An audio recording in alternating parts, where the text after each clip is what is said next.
Hello scholars, welcome back to Stories with Mrs. Cowan. Today we are going to be reading A Pocket Full of Kisses by Audrey Penn. Chester Raccoon sat in the hollow of a tree stump and pouted. "Please, can we give him back?" he asked his mother.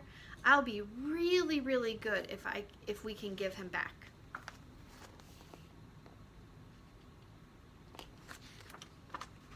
Mrs. Raccoon smiled tenderly.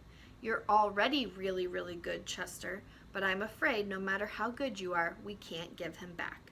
Besides, I thought you liked having a little brother." "I did like it at first," admitted Chester, "but now he plays with my toys and swings on my swings and reads my books. Then he pulls my tail and talks to my friends and follows me everywhere I go."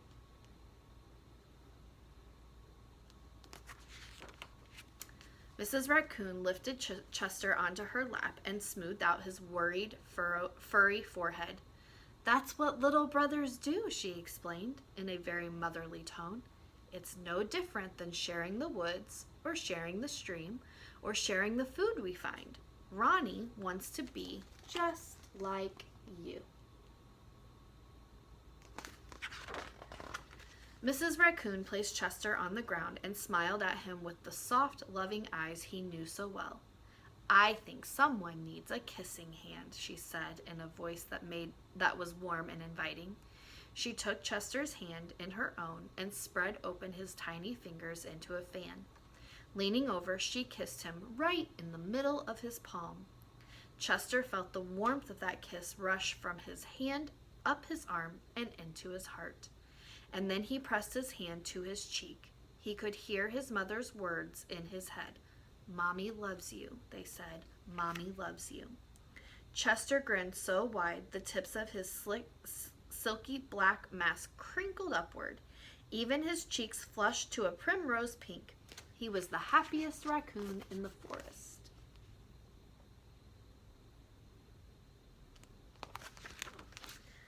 Then, in the blink of a moment, all the joy went out of the little raccoon. His pink cheeks paled, and a stream of tiny hot tears fell like spring rain down his sad little face.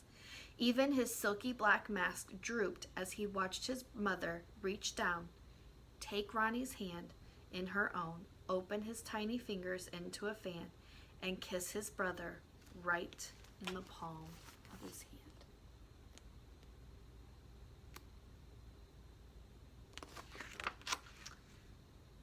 "That was my kissing hand," Chester gasped in the saddest voice his mother had ever heard.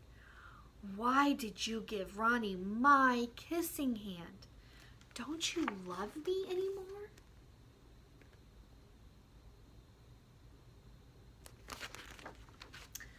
"Oh, Chester," cried Mrs. Raccoon, "of course I love you. Then how come you gave the baby my kissing hand?" asked Chester.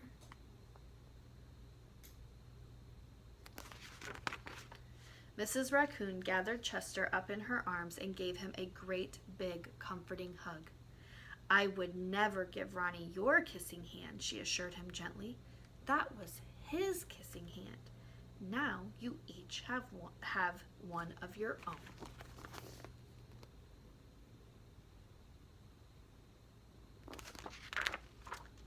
Chester wiped away his tears and settled in his mother's lap. "If you give both of us kissing hands, won't you run out?" Mrs. Raccoon laughed. "Would you like to hear a story?" she asked Chester. "About kisses?"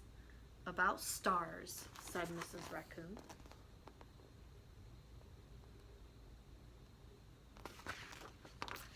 Every night, just before the sun goes down, it reaches out with its rays and touches every star in the universe. One by one, the stars light up and shine down upon us. Even on nights we can't see the stars, they're up there sparkling away. No matter how many stars fill the sky, the sun will never run out of light, and its rays will never stop reaching out to them. That's the way it is with kissing hands. When somebody loves you, their kisses are like the sun's rays, always there, always shining. No matter how many kissing hands I give you and Ronnie, I will never, ever run out.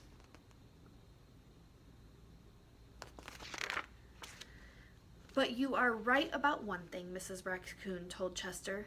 Ronnie's big brother widened his eyes and looked surprised. What's that? He asked his mother. You are the big brother, and that deserves something extra special.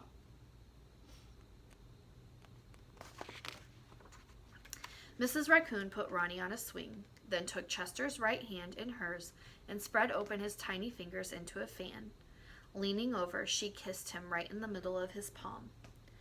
That kiss is for your pocket, she told him. Take good care of it and keep it as a spare. You never know when a big brother might need a little extra care.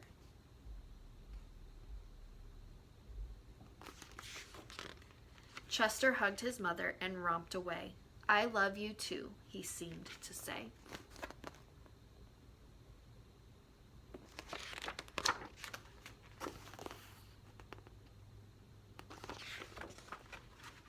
I hope you enjoyed our story. Join us next week for Stories with Mrs. Cowan. And for those of you that are coming to school in person, I will see you on Monday morning.